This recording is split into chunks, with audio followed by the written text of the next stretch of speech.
बिस्मिल्लाहिर्रहमानिर्रहीम। हमने हाइड्रोकार्बन का चैप्टर स्टार्ट किया हुआ था। उसमें हम इंट्रोडक्शन ऑफ हाइड्रोकार्बन और इसके बाद हमने क्लासिफिकेशन ऑफ हाइड्रोकार्बन के बारे में बात की थी। आज हम डिस्कस करेंगे अल्केन को कि अल्केन हमारे पास क्या चीज़ होता है। तो जब हम क्लासिफिकेशन ऑफ हाइड्रोकार्बन को डिस्कस कर रहे थे तो वहाँ पर हमने ये बात की थी कि एक हमारे पास होते हैं सैचुरेटेड हाइड्रोकार्बन जो हमारे पास अल्केन है, और एक हमारे पास होते हैं अनसैचुरेटेड हाइड्रोकार्बन जिसमें हमारे पास टू कैटेगरीज आती है। एक को हम अल्कीन का नाम देते हैं और दूसरे को हम अल्काइन का नाम देते हैं। तो अनसैचुरेटेड हाइड्रोकार्बन उसमें अल्कीन और अल्काइन होते हैं और सैचुरेटेड हाइड्रोकार्बन हमारे पास अल्केन होता है। तो फर्स्ट पॉइंट हमारे पास क्या होता है कि सैचुरेटेड हाइड्रोकार्बन हमारे पास क्या होता है। तो अल्केन हमारे पास एक सैचुरेटेड हाइड्रोकार्बन है। तो अल्केन हमारे पास सैचुरेटेड हाइड्रोकार्बन कैसे है, यहाँ पर हम एग्जांपल ले लेते हैं। सैचुरेशन का मतलब क्या होता है? तो सैचुरेशन का बेसिकली हमारे पास मतलब होता है, सैचुरेशन हम फिल होने को कहते हैं, सैचुरेशन हम भर देने को कहते हैं। कैसे? फॉर एग्जांपल ये हमारे पास सैचुरेटेड हाइड्रोकार्बन है। सैचुरेटेड हाइड्रोकार्बन में हमारे पास कार्बन कार्बन के बीच में जो बॉन्ड होता है वो सिंगल कोवैलेंट बॉन्ड होगा। फॉर एग्जांपल ये हमारे पास ईथेन है। ये हमारे पास क्या है? ईथेन। ईथेन में हमारे पास 2 कार्बन एटम होते हैं। एक हमारे पास ये कार्बन एटम, दूसरा हमारे पास ये कार्बन एटम। यहाँ पर भी 3 हाइड्रोजन लगे होते हैं, यहाँ पर भी हमारे पास 3 हाइड्रोजन लगे होते हैं।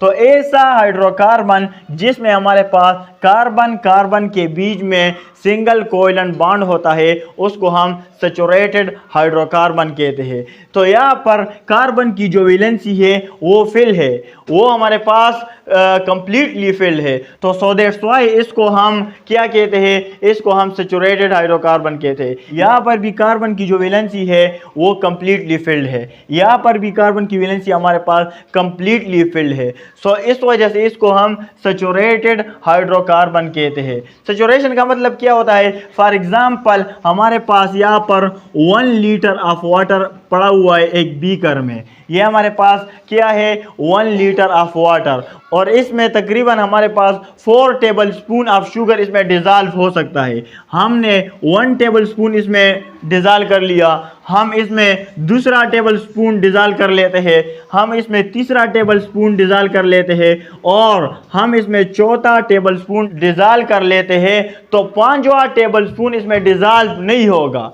क्योंकि इसकी जो सैचुरेशन है वो फिल है, वो हमारे पास क्या है? वो हमारे पास फिल है। इसमें मजीद हमारे पास शुगर डिज़ोल्व नहीं हो सकता, इस वजह से इसको हम सैचुरेटेड सॉल्यूशन कहते हैं। और यहाँ पर जो कार्बन की वैलेंसी फिल है, यहाँ पर आप लोग देख सकते हैं कार्बन के आउटर मोस्ट शेल में 4 इलेक्ट्रॉन होते हैं, 4 इसको मजीद रिक्वायर्ड होते हैं जो कि इसने हाइड्रोजन के साथ शेयर किए हुए हैं। तो इसका हमारे पास ऑक्टेट कंप्लीटली फिल्ड है, ये हमारे पास इसका ऑक्टेट फिल्ड है और ये हमारे पास स्टेबल है। सो दैट्स व्हाई इसको हम सैचुरेटेड हाइड्रोकार्बन कहते होते हैं। सो पहला हमारे पास जो पॉइंट था कि अल्केन को हम सैचुरेटेड हाइड्रोकार्बन क्यों कहते हैं। नेक्स्ट पॉइंट हमारे पास है कि alkane is also called paraffin.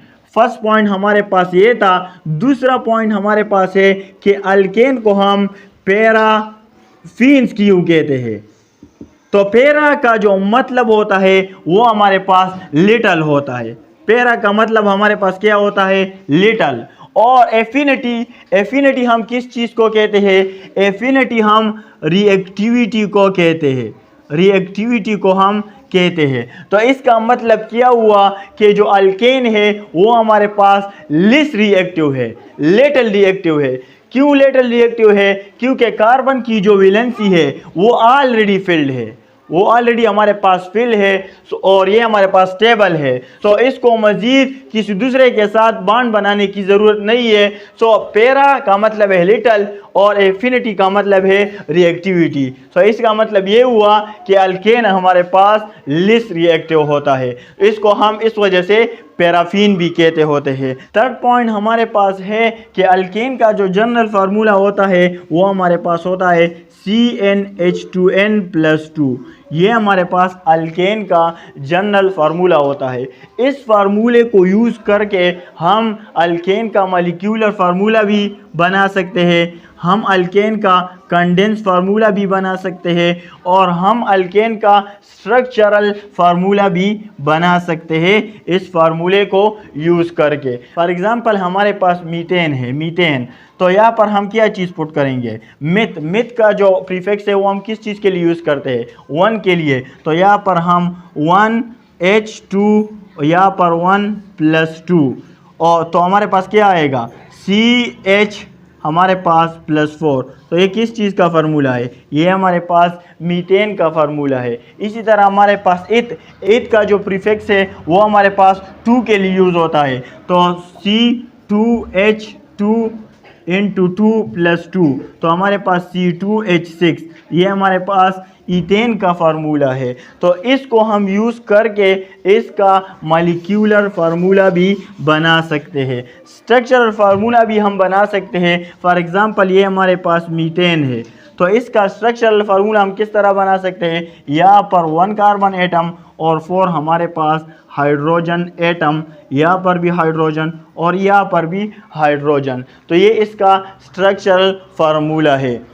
Alkane हमारे पास एक होमोलोगस सीरीज़ भी है। नेक्स्ट पॉइंट हमारे पास है कि अल्केन हमारे पास एक होमोलोगस सीरीज़ भी है। तो होमोलोगस सीरीज़ हमारे पास क्या होता है, 4 नंबर पॉइंट, अल्केन हमारे पास एक होमोलोगस सीरीज़ है।